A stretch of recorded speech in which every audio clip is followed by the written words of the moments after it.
Hey, welcome back to Cheating Wife, the best channel for cheating stories. Like and subscribe to the channel for cheating stories like this. I, 32 male, found out at Thanksgiving my wife, 31 female, has been having an affair with a co-worker for several months. Establishing the scene, during COVID, my wife and I had a lengthy rough patch. Distance, emotional distance, and a deserted bedroom, you name it. I work in information technology at a hospital, and it was my time to cover on call for the holidays. As we approach my uncle's home for the holidays, a phone call comes in, so I take it as the rest of the family walks inside. As a hotspot, I was using my laptop and my wife's phone. I use an Android phone and haven't used an iPhone since the home button was gone.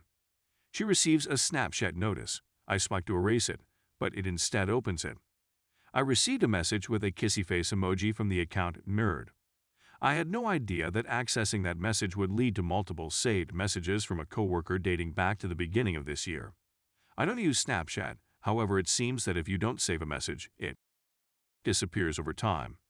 As a result, the chats are choppy, but they do contain some inappropriate messages that are effectively 20 questions the version. I glance through, my stomach drops, I finish my job, and attempt to walk in quietly to tell her we have to go. I've been called in for work. My wife, who had known me for around 6 years, realized it was something more. I went to the vehicle, 4-year kid in the back, and attempted, unsuccessfully, to stay calm till I got home. I checked through the mails with her more carefully and see her giving out his address. "It's not a date if you have me observe the 6-foot guideline," someone said. "He won't be home," and so on. He came over. She felt terrible. They made uncomfortable small chat, and she begged him to go. This occurs in April, after almost 4 months of who knows how much messaging, since the majority of it was not preserved. After then, the communications become considerably less frequent, barely a few each month until August, when they cease. I snarl. "Nerd," I say. Inquire with him about what has been going on with my wife over the previous several months. He claims that nothing occurred. She claims that nothing occurred. All I have are many months of flirtation, a photo she sent of herself in a bra, and the upcoming country date at our property. So here I am. Disgusting, unworthy, second best, deceived, and, most importantly, foolish. She's lied in the past, going to bars and claiming that she had to work late. Inappropriate messages that she didn't respond to but also didn't block. She disguised partners who were close friends from me. I knew our marriage was in trouble.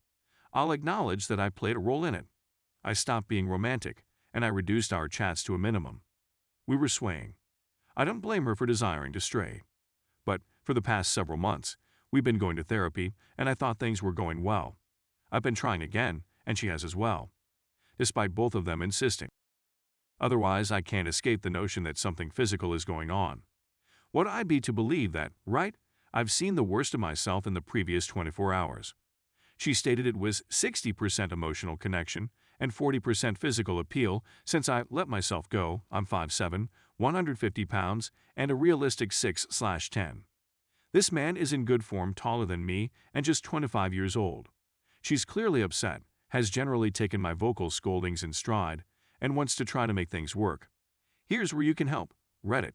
How will I ever be able to trust her again? How do I split up our family and miss at least half of my daughter's childhood for the next 14 years? I'm afraid of who she'll surround herself with.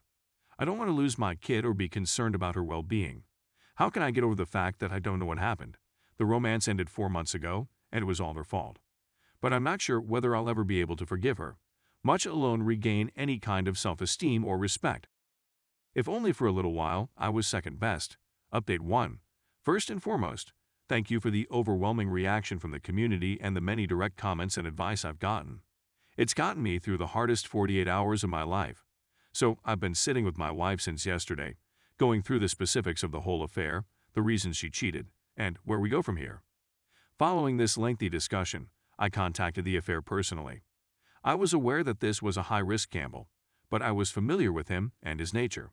He was sorry, provided me the information I needed, and it matched the tiniest details my wife had told me. What might have been fuel for the fire turned out to be a little respite. I understand that most people will label me foolish, but I don't believe they had a physical relationship. She found attention and confidence that she didn't seem to be receiving from me. This relief, however, was short-lived due to the subsequent talk with my wife. We spoke for many hours about her personal troubles that led to her straying, and I ultimately persuaded her that the only way out of this is to be honest. So, like most cheats, she revealed that this wasn't her first affair. She experienced the same experience with another coworker 2 months previous to her relationship with Nerd. Except that instead of being a nice guy, geek, or sweetie, this man was the alpha grab what he wants, balls exploding with confidence kind. The tone of his text was far more explicit. Basically, he's outlining all of the things he wants to do to her in great detail. She responded, but said the only result was a drunken kiss in the parking lot. Yeah, I know. Here's where I'm looking for extra help.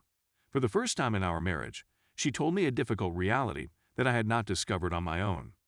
She has stated a desire to undergo counseling, polygraph testing, and admit her own wrongdoing, and she despises herself. Yes, I know it's all the usual nonsense a cheater spews, but I too am afflicted. I want to assist her as my daughter's mother, whether I remain or depart. It's really difficult for me to abandon her when she's at her lowest point and wants to change. How can I get rid of the what if? What if she eventually turned out to be the person I fell in love with and always imagined she was? Address the issues that wrecked us and brought us here. Of course, she may just be telling me what I want to hear and then return to cheating. Is it really so difficult for individuals to adapt and develop as a result of such heinous behavior? Update 2. Around Thanksgiving, I discovered that my STBXW had 2 primarily emotional relationships over a period of many months. Without going into too much detail about my personal situation, I'm wrestling with a moral quandary and would appreciate some opinion. My STBXW's closest friend, let's call her B, just married her boyfriend of around 7-8 years. B has always been kind to my STBXW and even to me, but she suffers from the same sickness as me. They took a break around 3-4 years ago for 1 or 2 days. During that period, she had an affair with a high school crush and then resumed dating as if nothing had occurred. I know she explains it since they weren't legally together, based on her chats with my STBXW.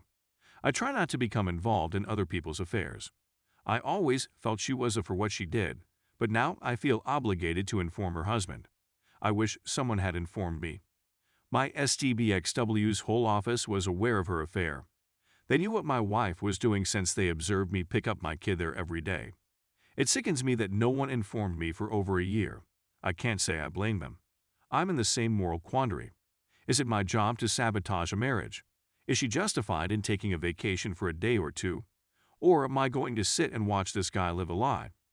He's not a close buddy, but he's a nice person, and we had dinner with them on several occasions. It doesn't seem to be correct, but neither does he damage his ignorance is bliss existence. Final update. It's been a long month, what with the holidays and our 6-year anniversary.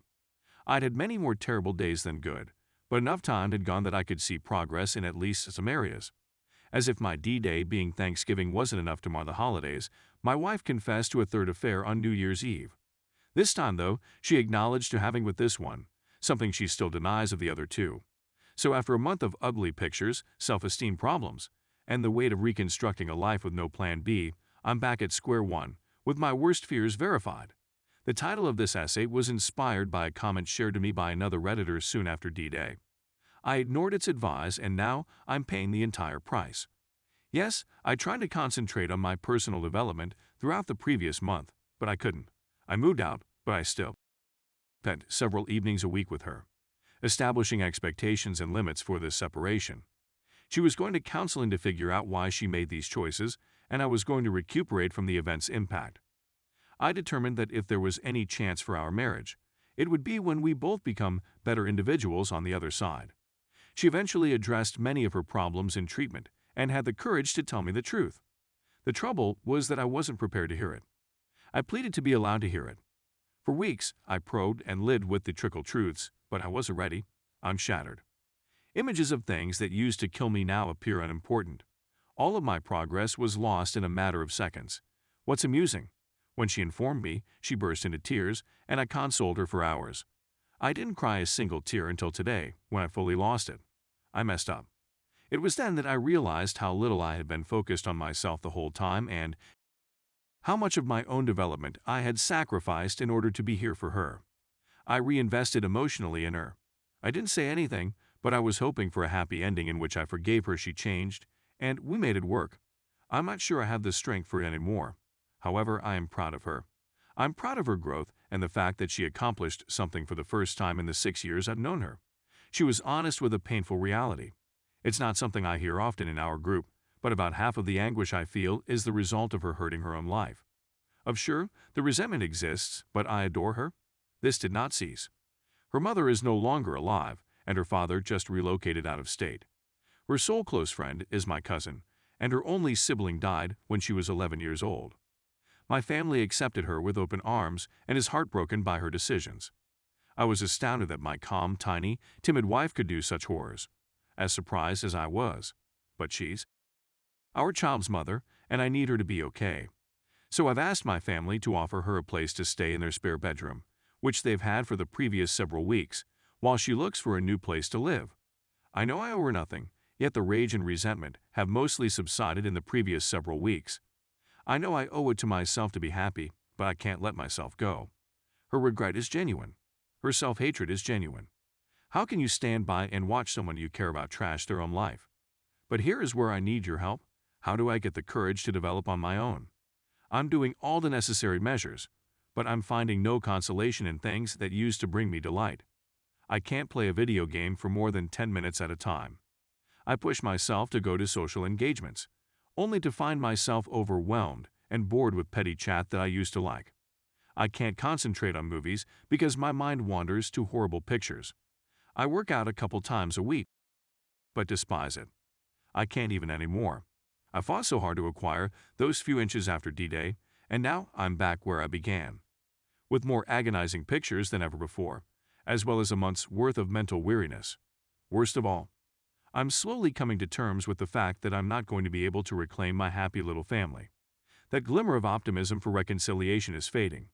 That surviving this requires concentrating all of my remaining power on myself. I was there for her, but she was also a source of entertainment for me. She served as a punching bag for the rage, a sympathetic ear for the. She bolstered my anxieties and low self-esteem. Looking her in the eyes now hurts more than the assistance she offers. For the first time in my life, I actually feel alone.